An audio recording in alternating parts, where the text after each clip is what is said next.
All right, who doesn't love some shrimp, right? We're gonna do some shrimp today. Super easy method. We got some steaks rolling over here. We wanna do a little seafood on this side. So I've got some oil, peanut oil heating up right now. I'm gonna heat it up about 375. And we got some shrimp. These ones came with the shell on. I went ahead and removed the shell, and then I took a knife and just butterfied the back, so I want those to lay open. And then we're gonna dredge them in some flour, salt and pepper, and we're gonna kind of make it our own today and throw a little bit of the Camp Chef all-purpose seasoning in there. So, you know, but you can throw anything you like in there. But that's what I'm thinking. We're about half a cup, a little bit more. I'm gonna add a little bit of salt, maybe about a tablespoon of sea salt on there. Add some pepper into the flour. Throw a bit of this all-purpose seasoning in there. We're just gonna lightly dust these.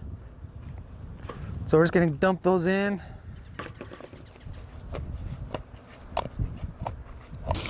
Now we're gonna go into hot oil.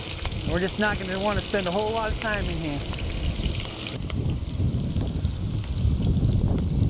When they start to get a little crispy on the outside like that, you can kind of see it's just all crisped up nice, still super tender inside.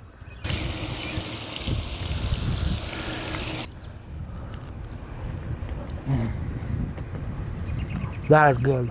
All right, hey, if you guys are liking these videos, go ahead and like, subscribe, comment below. We always love to see the comments. We'll catch you guys later.